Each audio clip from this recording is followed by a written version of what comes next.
Saudara-saudari yang terkasih, jumpa lagi dalam Pelita Hati hari ini, Jumat tanggal 23 April 2021, hari biasa dalam Pekan Paskah yang ketiga.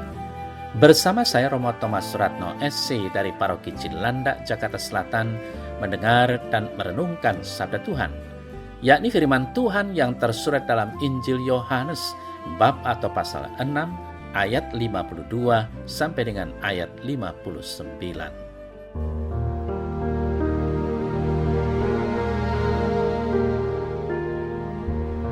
Orang-orang Yahudi bertengkar antara sesama mereka dan berkata, "Bagaimana ia ini dapat memberikan dagingnya kepada kita untuk dimakan?" Maka kata Yesus kepada mereka, "Aku berkata kepadamu, sesungguhnya jikalau kamu tidak makan daging anak manusia dan minum darahnya, kamu tidak mempunyai hidup di dalam dirimu.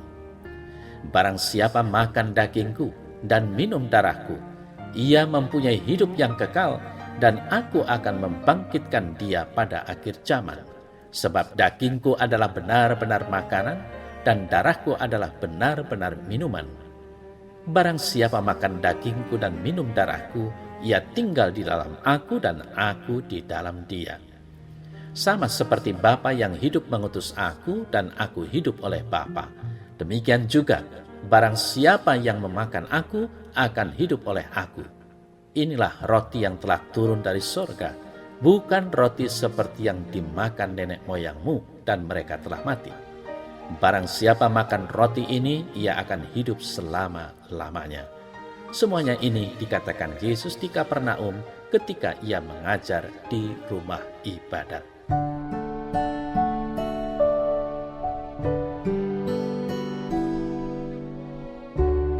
Saudara-saudari yang terkasih, mengapa orang-orang Yahudi tidak percaya kepada Yesus bahwa ia adalah sang roti hidup? Mengapa mereka begitu sulit menerima bahwa Yesuslah Mesias? Karena mereka melihat dengan sudut pandang jasmani saja. Mereka hanya melihat Yesus sebagai salah seorang di antara mereka. Mereka tidak mampu melihat bahwa Yesus adalah tanda yang Allah berikan kepada mereka, bahwa Yesus adalah penggenapan dari nubuat para nabi. Karena itulah mempunyai arti rohani, yakni arti yang jauh lebih mendalam. Maka bagaimana agar orang dapat berubah dan menangkap arti yang lebih mendalam serta percaya kepada Yesus? Jawabannya adalah pertobatan atau metanoia. Orang membiarkan diri dibimbing oleh Allah, bukan oleh ide, pikiran, serta keyakinannya sendiri. Saudara-saudari yang terkasih, bagi kebanyakan orang, pengalaman pertobatan merupakan proses terus-menerus, barangkali sepanjang hidup. Kita bersyukur bahwa kita dapat mengimani Yesus yang memberikan tubuh dan darahnya dalam perayaan Ekaristi.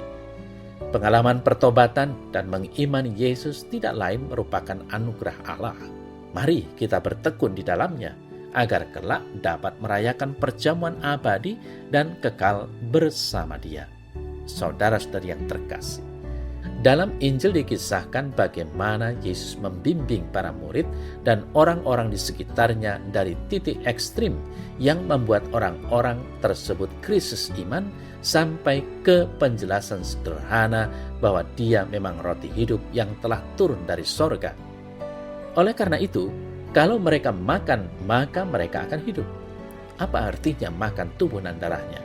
Artinya orang harus percaya kepada Yesus sebagai satu-satunya utusan Bapa untuk menyelamatkan manusia.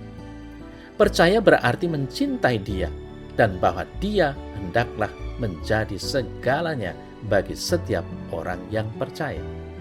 Oleh karena itu, saudara saya yang terkasih, diskursus Yesus tentang roti hidup dalam bagian ini memang hanya bisa diterima dengan iman. Yesus memulai dengan kalimat negatif, "Kamu tidak makan dan minum, kamu tidak mempunyai hidup." Penegasannya adalah pada kalimat positif, "Makan daging dan minum darah, mempunyai hidup kekal." Konsekuensi dari makan daging atau tubuh dan minum darah Yesus adalah hidup kekal dalam arti tinggal selamanya dengan Tuhan.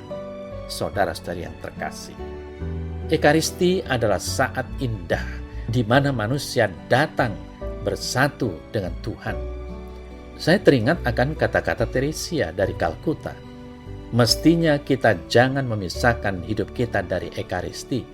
Saat kita memisahkan hidup dari Ekaristi, sesuatu dalam hidup kita akan hancur.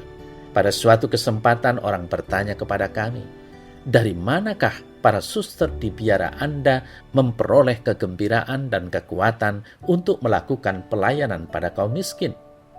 Ekaristi berisi sesuatu yang lebih dari sekedar sikap menerima. Ekaristi juga berisi kepuasan untuk kelaparan Kristus. Dia berkata, datanglah padaku.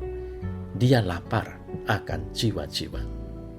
Saudara-saudara terkasih, di bagian lain, Bunda Teresa dari Kalkuta juga berkata, hidupmu harus ditenun di sekeliling Ekaristi.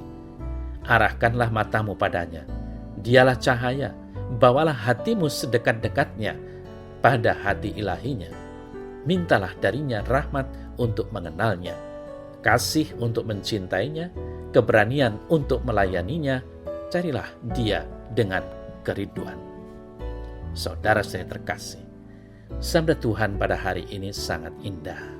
Kita diajak untuk tinggal dan bersatu dengan Tuhan Yesus, Sang Roti Hidup. Segalanya telah Ia berikan kepada kita, maka patutlah kita juga menyerahkan diri kita kepadanya. Kita juga diubah untuk hidup di dalam Tuhan.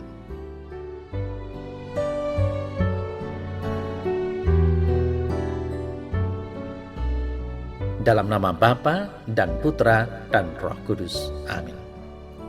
Ya Yesus Kristus, bukalah hatiku selalu bagimu, agar aku dapat mengalami dan merasakan persatuan denganmu sekarang ini dalam Ekaristi yang senantiasa dapat aku terima bila mana aku merayakan Misa Kudus. Amin. Dalam nama Bapa dan Putra dan Roh Kudus. Amin.